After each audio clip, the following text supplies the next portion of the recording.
எல்லோருக்கும் வணக்கம். இன்னைக்கு நம்ம பார்க்கக்கூடிய சப்ஜெக்ட், நெருங்கியவர்களிடம் கருத்து வேற்றுமை வரும்போது உங்கள் நிலை என்ன?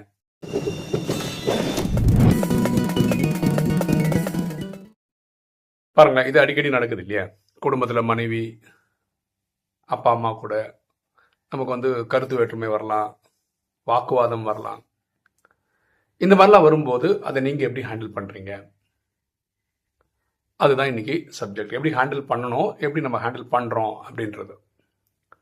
பாருங்களேன், வெளியில் மூணாவது மனுஷன் கூட உங்களுக்கு ஒரு கருத்து வேற்றுமை வருதுன்னு வச்சுக்கோங்களேன், கண்டுக்காமல் கூட வந்துடலாம். அவர் கேட்குறாரு கேட்கலாம், அதை பற்றி கவலைப்படலாமல் வந்துடலாம். ஆனால் குடும்பத்திலே நடக்கும்போது பொதுவாக நம்ம யூஸ் பண்ணுற ஸ்ட்ராட்டஜி என்ன அப்படின்னா, பொதுவாக நம்ம பேச மாட்டோம், அமைதியாக இருந்துடும். ஏன்னா வாழ்க்கைன்றது கண்டினியூஸாக போயிட்டு இருக்க வேண்டியது. இப்போ கணவன் மனைவின்னு வச்சுக்கோங்களேன், இன்றைக்கி சண்டே போட்டாலும் ஒரு 4 நாள் 5 நாளுக்கு அப்புறம் அதை செட்டில் ஆகும், திருப்பி அதை கண்டினியூ பண்ணிப்பான் போகணும். அப்போ 2 பேருமே புரிஞ்சுக்கிறது என்னென்னா, இதை அப்படியே விட்டுருவோம், அந்த சப்ஜெக்டை அமைதியில் இருந்துடும். 2 பேரும் 2-3 நாள் பேசிக்கவே மாட்டாங்க. நீங்கள் பார்த்துருப்பீங்கல்ல, இதை நம்ம ஊடல்னுவோம், மோதல்னுவோம், ஏதோ சொல்லுவோம், பேசாமல் இருப்போம்.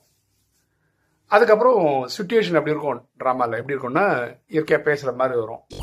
இப்போ குழந்தைங்களோட ஃபீஸ் கட்டணும்னு வச்சுக்கோங்களேன், அது ஞாபகம் பண்ணுவாங்க, குழந்தைங்க ஃபீஸ் கட்டணும் அப்படின்னு ஆரம்பிப்பாங்க. அப்படி தான் அவங்க ஆரம்பிக்கும் பேசுறதுக்கு. நான் ட்ரை பண்ணிருக்கேன் அப்படின்னு நம்ம சொல்லுவோம்.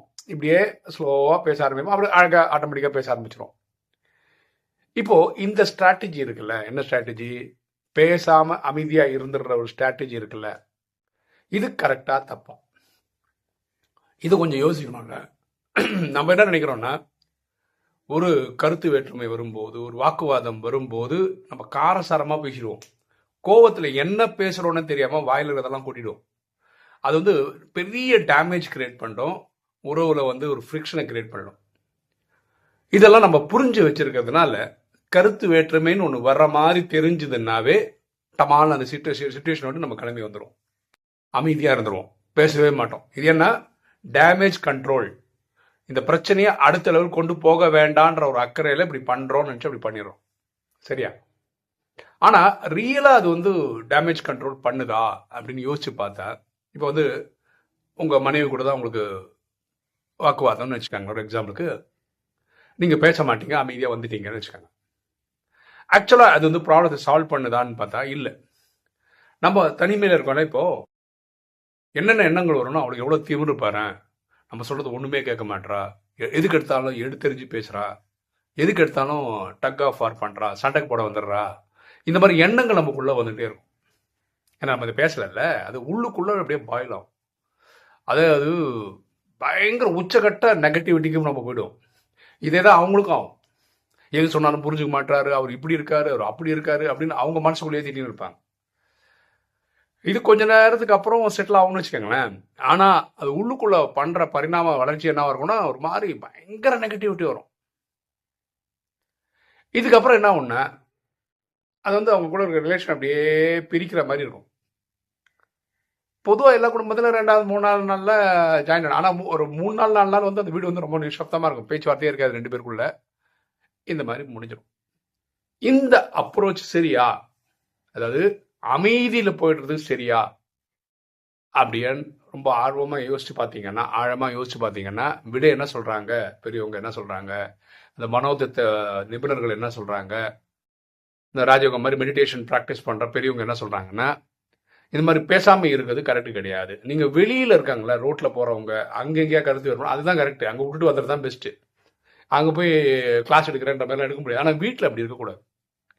வீட்டில் எப்படி இருக்கணும்னா, நம்ம எப்படி இருக்கணும், நம்ம எதுவுமே நடக்காத மாதிரி அவங்ககிட்ட பேசணும். கருத்து வேற்றுமை வந்த மாதிரியோ இல்லை வாக்குவாதம் வந்த மாதிரியோ கணக்கு காட்டாமல் பேசணும். 2வது, நமக்கு கரெக்டுன்னு தோன்ற பாயிண்ட்டை சொல்லணும். ஆனால் அவங்க அதை எடுத்துப்பாங்க, அதுக்கப்புறம் அதை ஃபாலோ பண்ணுவாங்கன்னு நீங்கள் எதிர்பார்க்கணும்னு அவசியம் கிடையாது. Where there is expectation there is loss. அவங்க அப்படி பண்ணுவாங்க, இப்படி பண்ண நம்ம சொன்னதெல்லாம் அவங்க கேட்பாங்கன்னு நினைக்கும் போது தான் நமக்கு நஷ்டம் வருது. நீங்கள் எதுவுமே நடக்காத மாதிரி அப்படி பண்ணி போகும்போது என்ன ஆகிடும்னா, என்ன இருந்தாலும் அவங்க கோவத்தில் இருக்காங்க, திட்டுறாங்க, என்ன வேணா இருக்கட்டுமே, நீங்கள் பேசிக்கிட்டே இருக்கீங்கன்னு வச்சுக்கோங்களேன். ஐ மீன் பேசுகிறேன்னா சண்டை போடணும்னு சொல்ல, நான் எதுவுமே நடக்காத மாதிரி, சண்டையே நடக்காத மாதிரி எப்படி பேசுவீங்க, அந்த மாதிரி பேசிக்கிட்டே இருந்தீங்கன்னு வச்சுக்கோங்களேன். இந்த ஃப்ரிக்ஷன் வரவே வராது. அவங்க கொஞ்ச நேரத்துக்கு அப்புறம் யோசிச்சு பார்ப்பாங்கல்ல, பாருங்க எப்படி நான் எவ்வளோ திட்டிருக்கேன், அப்போ கூட அவர் வந்து கூட இருக்காரு, அவர் பெருசாக எடுத்துக்கல அப்படின்னு புரிஞ்சு சீக்கிரம் அந்த கம்யூனிகேஷனுக்குள்ளே வந்துடுவாங்க. இதுதான் சரியான ஸ்ட்ராட்டஜி. ஓகே, அவ்வளோ ஈஸி இல்லை. நம்ம பேசிடலாம், அவ்வளோ ஈஸி கிடையாது. இப்போ நான் என்னோட அனுபவம் சொல்கிறேன் பாருங்களேன். ஆக்சுவலாக வந்து என்னோட கடன்லாம் சொன்னேன் பார்த்தீங்கன்னா, நிறைய நண்பர்கள் வழியாக தான் எனக்கு அந்த கடன்லாம் ஏற்பட்டது. இவங்களை எல்லாரும் லைஃப்பில் நான் கட் பண்ணி விட்டுட்டேன். யாருக்கூடையும் பேச்சுவார்த்தையெல்லாம் கிடையாது. எங்கேயாவது 3வது இடத்துல, அதாவது நம்ம இடம் இல்லை, அவங்க இடம் இல்லை, 3வது ஒரு காமன் பிளேஸில் கூட சந்திச்சா கூட கண்டுக்காமல் போயிடுறது, அவன்கிட்ட பேசுறது இல்லை, துஷ்டனை கண்டா தூர விலகு, இந்த கான்செப்டில் தான் நம்ம வாழ்ந்துன்னு இருக்கோம். இன்றைக்கும் அப்படி தான் இருக்கு. உண்மை தான். 15 வருஷமாக ராஜயோகம் ப்ராக்டிஸ் பண்ணாங்க. என்ன பண்ண மாட்டோம்னா அவங்கள ஆலோசி அடிக்க மாட்டோம், கோர்ட்டு கேஸ் கொடுக்க மாட்டோம், போலீஸ் ஸ்டேஷனுக்கு போக மாட்டோம், இதெல்லாம் பண்ண மாட்டோம். இந்த ராஜயோகம் சொல்லுது வேணாம், இது கார்மிக் அக்கௌண்ட்டு, நீ பண்ணதுக்கு இப்போ அனுபவிச்சுட்டு அதெல்லாம் சொல்லுது. ஓகே, அதில் நம்பிக்கை இருக்கோ இல்லையோ அந்த பர்டிகுலர் விஷயத்தில் ட்ராமா சொல்கிறது உண்மை, அதனால் கரெக்டு தான். இருந்தாலும் நம்மளுடைய ஆழ் மனசு அதை ஏற்றுக்க மாட்டேருந்து.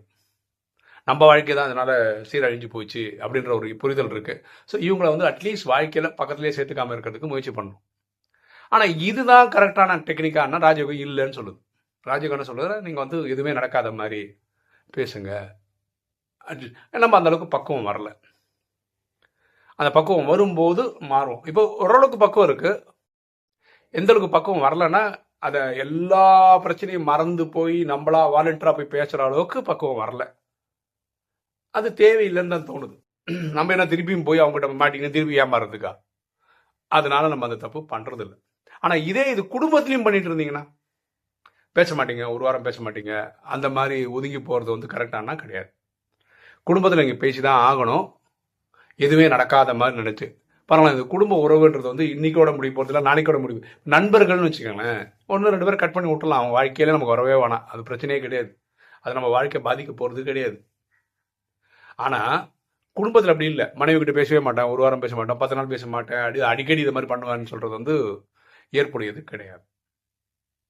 ஸோ எப்பவுமே இது என்ன பண்ணலாம்னா, எதுவுமே நடக்காத மாதிரி நம்ம கான்வர்சேஷன் ஆரம்பிக்கணும். உங்கள் மனசில் இருக்கிறது நீங்கள் கண்டிப்பாக சொல்லணும். ஆனால் அவங்க அதை கேட்பாங்க, அதுக்கப்புறம் அதை ஃபாலோ பண்ணுவாங்கன்னு எதிர்பார்க்க வேண்டிய அவசியம் இல்லை. இன்னைக்கு இல்லை நாளைக்கு அதோடைய உண்மைத்தன்மையை அவங்க புரிஞ்சுக்கும் போது அவங்க கண்டிப்பாக எடுத்துப்பாங்க. இதுதான் நம்மளுடைய கரெக்டான ஸ்ட்ராட்டஜி. இப்போ வீடியோ பார்க்குற நீங்கள் சொல்ல வேண்டியது உங்களுடைய கருத்து என்ன? நீங்கள் என்ன பண்ணுவீங்க இந்த மாதிரி கருத்து வேற்றுமை வரும்போது? சொந்த பந்தங்களுக்குள்ள கருத்து வேற்றுமை. ஏன்னா எக்ஸாம்பிளுக்கு தான் கணவன் மனைவின்னு பேசினேன். அது உறவு யாருக்கிட்ட வேணா வரலாம், அண்ணன் கூட வரலாம், தம்பி கூட வரலாம், சகோதர சகோதரிகளுக்குள்ளே வரலாம், யாருக்குள்ள வேணா வேணாம், அப்பா அம்மாட்டே பேசாமல் இருக்கலாம், இது யாரு கூட வேணா வரலாம். அப்போ நீங்கள் ஃபாலோ பண்ணுற ஸ்ட்ராட்டஜி என்ன? அமைதியில் போயிடுவீங்களா, இல்லை ரியலாகவே சண்டை போடுவீங்களா, என்ன பண்ணுவீங்க? இதை ஃபிக்ஸ் பண்ணுறதுக்கு என்ன பண்ணுறீங்க? இதெல்லாம் கமெண்ட் செக்ஷனில் போட்டிங்கன்னா நம்ம எல்லாரும் தெரிஞ்சுக்கலாம். ஓகே, ஒரு தகவல். ரொம்ப நாளாக நிறைய பேர் எங்கிட்டையும் கேட்டிருக்காங்க, பணம் சம்பாதிக்கிறதுக்கு, அதாவது வீட்டில் இருந்துக்கிட்டே ஒர்க் பண்ணி சம்பாதிக்கிறதுக்கான வழி இருக்கா சொல்லுங்கள் அப்படின்னா, நமக்கு கிடைச்ச மெத்தடெல்லாம் டூப்ளிகேட் மெத்தடாக தான் கிடச்சிருந்தது. அதை சொல்லி நீங்கள் கஷ்டப்படக்கூடாதுன்றதுனால இவ்வளோ தான் சொல்லாமல் இருந்தேன். இப்போ எங்கிட்ட ஒரு சூப்பரான ஒரு பிஸ்னஸ் இருக்குது. அது வந்து ஒரு 1000 ரூபா சம்பாதிக்கலாம் மேக்ஸிமம். அது அப்புறம் உங்கள் இஷ்டம் தான், அது நிறைய எவ்வளோ சம்பாதிச்சிக்கலாம். பாருங்கள், எந்த ஒரு தொழிலுக்கும் நீங்கள் வேலை பண்ணணும், ஓகேவா? சும்மா உட்காந்த இடத்துலேருந்து காசுலாம் வராது. அதுக்கான முயற்சி நீங்கள் எடுக்கணும். ஆனால் ஸ்மார்ட்டாக ஒர்க் பண்ணுறது, ரொம்ப கஷ்டம்லாம் பண்ண வேணாம், கொஞ்சம் ஸ்மார்ட்டாக ஒர்க் பண்ணுறது. மேபி நான் சொல்லும்போது அது உங்களுக்கு பிடிக்காம கூட இருக்கலாம், அது எனக்கு தெரியாது, அது உங்கள் ஆர்வத்தை பொறுத்து இருக்குது. ஆனால் இது ரொம்ப ஈஸியான மெத்தடு. இதுக்கு உங்ககிட்ட 2 விஷயம் இருக்கணும். ஒன்று வந்து ஒரு மொபைல் ஃபோன் இருக்கணும், ஆண்ட்ராய்டு ஃபோன் இருக்கணும், இல்லை அது ஆப்பிள் ஃபோனாக கூட இருக்கலாம். ஒரு மொபைல் ஃபோன் இருக்கணும். அடுத்து வந்து உங்களுக்குன்னே ஒரு பேங்க் அக்கௌண்ட் இருக்கணும். பணம் வந்தால் வாங்கிக்கணும்ல, அதுக்கு இருக்கணும். இது 2 இருந்தது, 1000 ரூபா சம்பாதிக்கணும்னு ஆர்வம் இருக்கிறவங்க என்னை வந்து தனியாக வாட்ஸ்அப்பில் தொடர்பு கொள்ளுங்க. நான் கண்டிப்பாக எனக்கு தெரிஞ்சதை சொல்லித்தரேன். ஏன்னா ஏன் யூடியூப்லேயே சொல்கிறது இல்லைன்னா, அப்படி சொல்லும்போது யாருமே சீரியஸ் எடுத்த மாதிரி தெரில. சீரியஸ் எடுக்கிற 4 பேருக்கு மட்டுமாவது சொல்லுவோம் அப்படின்றதுக்காக தான் தனியாக நீங்கள் வாட்ஸ்அப்பில் தொடர்பு கொள்ளுங்கன்னு நான் சொல்கிறேன். ஓகே, இன்றைக்கி வீடியோ உங்களுக்கு பிடிச்சுன்னு நினைக்கிறேன். லைக் பண்ணுங்கள், சப்ஸ்கிரைப் பண்ணுங்கள், ஃப்ரெண்ட்ஸ் சொல்லுங்கள், ஷேர் பண்ணுங்கள், கமெண்ட்ஸ் போடுங்க. தேங்க்யூ.